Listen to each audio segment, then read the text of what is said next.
Les théories du complot. Vous en connaissez tous au moins une, que ce soit le monstre du Loch Ness, le phénomène OVNI, la Terre plate. Pour certains, ce sont une réalité. Pour d'autres, de simples fables desquelles on peut se moquer. Mais malgré le fait qu'elles soient parfois absurdes, elles sont là. Elles existent bien. Pas forcément parce qu'elles sont vraies, mais parce qu'on y croit. Et oui, il est probable que vous croyez déjà à une fausse information, sans même le savoir, sans même vous en soucier. D'ailleurs, ça ne vous dérange pas dans la vie quotidienne. Ok, je veux bien entendre que vous ne croyez pas à une théorie du complot. Et pourtant, selon l'IFOP, une étude réalisée en 2018 montre qu'une majorité de Français adhèrent à au moins une croyance complotiste. Et même si ce n'est pas une théorie farfelue comme la Terre plate ou les aliens, ça peut être de la désinformation ou de la mésinformation. Petite parenthèse, alors la mésinformation c'est quoi ?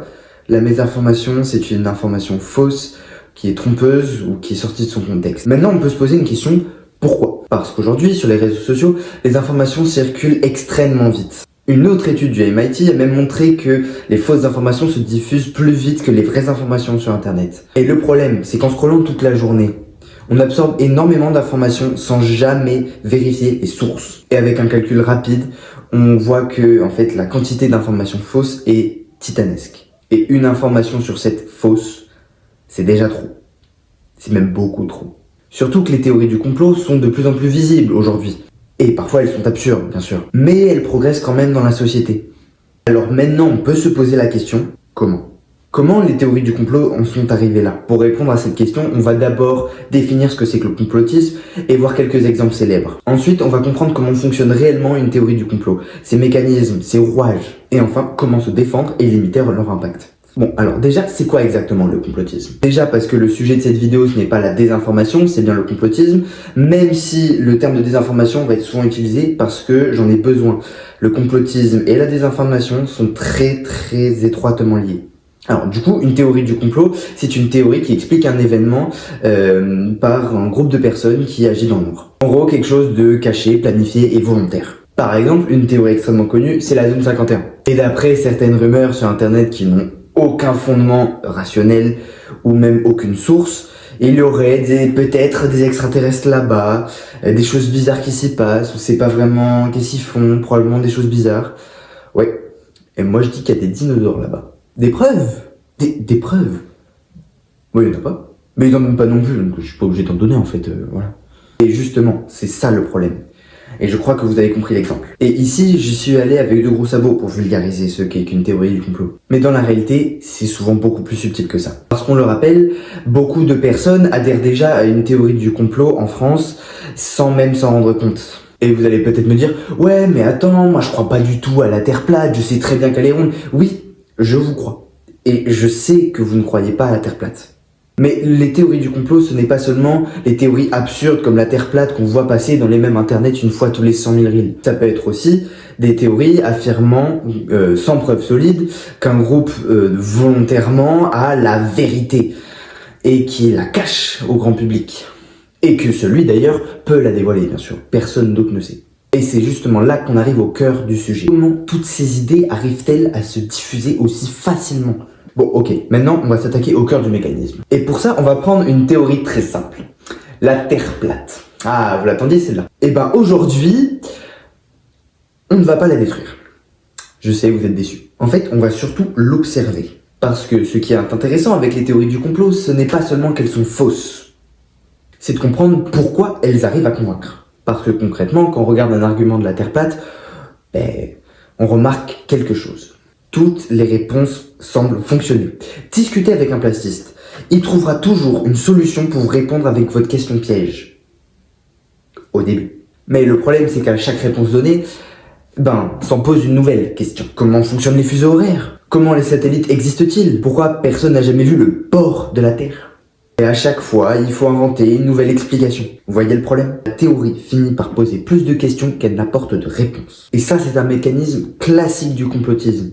Mais surtout, si autant de théories du complot circulent aujourd'hui, c'est à cause d'Internet. Internet, c'est un terreau fertile pour le développement des théories du complot. La diffusion des informations est beaucoup trop rapide pour qu'on puisse les vérifier tous immédiatement. Et comme je l'ai dit précédemment, que ce soit comme moi ou comme vous, à la fin on vérifie pas les sources, soyez honnêtes. Même juste en scrollant quelques minutes. Une information sur 7 sur Instagram est fausse. Mais aussi, une théorie du complot se base sur d'autres mécanismes psychologiques. Notre cerveau adore les histoires extraordinaires. Entre nous, ce serait pas incroyable si les extraterrestres existaient? Ou les dragons, les licornes? Ce serait vraiment fascinant, non? Les théories du complot, elles utilisent exactement ça. Elles jouent sur le mystère, l'émotion, le sensationnel. Et parfois, notre cerveau préfère une explication plus satisfaisante qu'une explication rationnelle ou plus simple. Même quand cette information est beaucoup plus logique. Et c'est pas forcément parce qu'on est stupide. C'est tout simplement parce qu'on est humain. Parce qu'on fonctionne comme ça. Et ça devient encore plus fort quand l'affirmation va dans notre sens.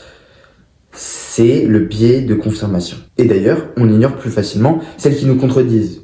Bien, maintenant je vais passer à un passage un peu sensible, qui est délicat mais très important. Il s'agit de la religion.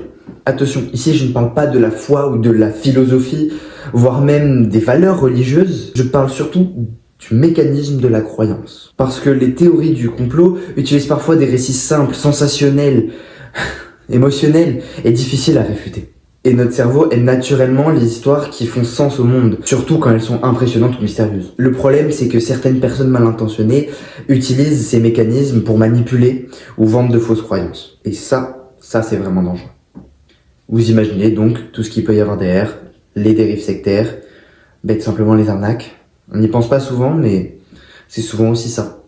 Bien, maintenant comme on a vu vraiment comment fonctionne une théorie du complot, vient une question très importante. Comment on fait pour les repérer? Ou plutôt, comment avec quelques simples habitudes, on arrive à détecter une théorie du complot ou une fausse information?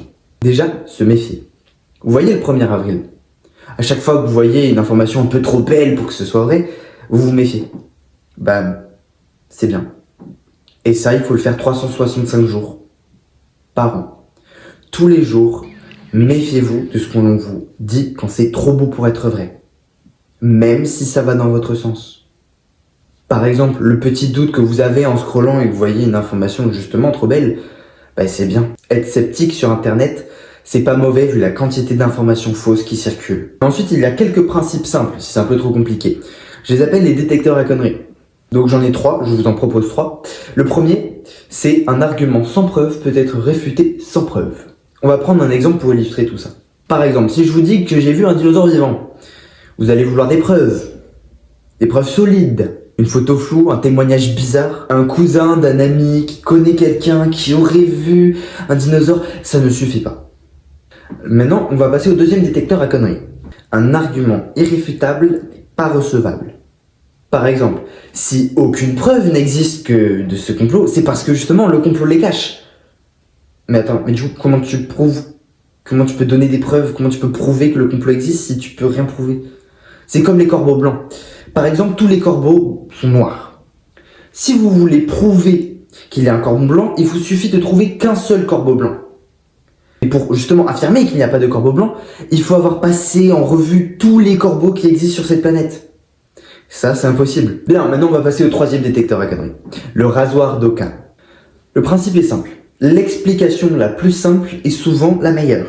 Vous vous rappelez de la Terre plate? À chaque explication donnée, la théorie doit inventer une nouvelle explication qui crée encore plus de questions. Encore et encore et encore. Alors qu'une Terre ronde répond de manière cohérente à différents phénomènes et ne va pas poser plus de questions qu'elle n'apporte de réponses. Et elle explique des phénomènes sans avoir besoin d'explications encore plus farfelues et encore en plus grand nombre. Vous l'avez sûrement remarqué, j'ai utilisé justement ces détecteurs à conneries. Souvent pour contre-argumenter justement les théories du complot. Voire même tout simplement la désinformation. Bien, maintenant vous avez tous les outils en main pour vous protéger, vous méfier et vous défendre contre les théories du complot et la désinformation qui circule aujourd'hui, chaque jour, à chaque instant, chaque minute. Et ne pas tomber dans l'enfer de la désinformation, de la secte ou des théories du complot. Enfin, ne cherchez pas ce qui vous plaît. Cherchez la vérité. Cherchez la réalité la plus cohérente. Elle ne vous émerveille pas? Pourtant, le monde est merveilleux et rempli de mystères. Et il suffit de creuser avec un peu d'esprit critique et de curiosité pour vous intéresser.